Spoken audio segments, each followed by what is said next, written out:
Literally millions of human beings have known the sensation of leaving their native Earth and soaring above the clouds. And still, there are many for whom flight still holds a sense of mystery and wonder. That feeling is not wholly groundless is evidenced, perhaps, by the strange experience of Lieutenant Morand.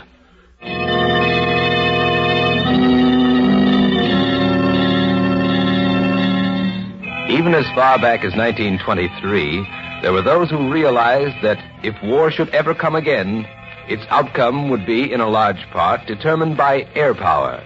And so, in France, as in other nations of Europe, men were being rigorously trained in the techniques of flying, strafing, and bombing.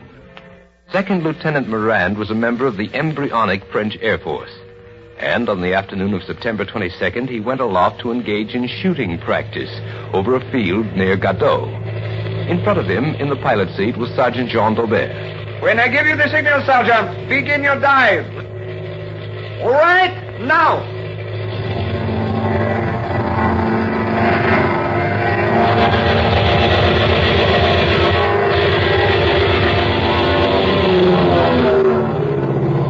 Not bad, sir. Not good, either. Let's go back and try it again. The plane circled the field and once again approached the target.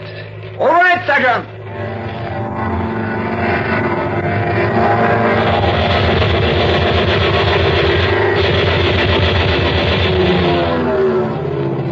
Bravo, sir. You did it that time. You must have... Lieutenant, what is the matter? The sergeant stared at the man behind him in amazement. Lieutenant Morand had slumped back in his seat. His eyes were closed, and his face was distorted with pain. What is the trouble, Lieutenant? At that moment, the lieutenant fell forward, face down. And it was then that the sergeant saw the great red splotch spreading across his shoulders. Mon Dieu! He's been shot! Sergeant Aubert landed the plane as quickly as possible. And while the lieutenant was being lifted carefully from the cockpit and transferred to a waiting ambulance, he made his report to his commanding officer. We were a couple of 100 feet up, and there weren't any other planes in the air and nobody on the ground beneath us. It must have been his own machine gun that did it. One of the bullets ricocheted somehow off the ground or the target. It bounced back and hit him between the shoulders. I know it sounds crazy, but it could not... And so that was the explanation that was officially accepted, at least for a few hours. But later that afternoon, Sergeant Aubert dropped around to the emergency hospital to inquire about the lieutenant's condition. How is he doing, Doctor? You had to operate? I had to remove the bullet. It was deeply embedded.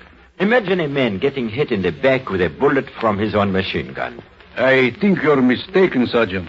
The bullet I just took out of his back came from a .32 revolver. But where the .32 revolver came from, no one has ever been able to learn. The official record of the case of Lieutenant Morand was changed from accidental injury from his own weapon to injury, either accidental or intentional, from a weapon in hands of a person unknown. And to this day, the origin of that bullet remains a subject for speculation. A mystery, incredible but true.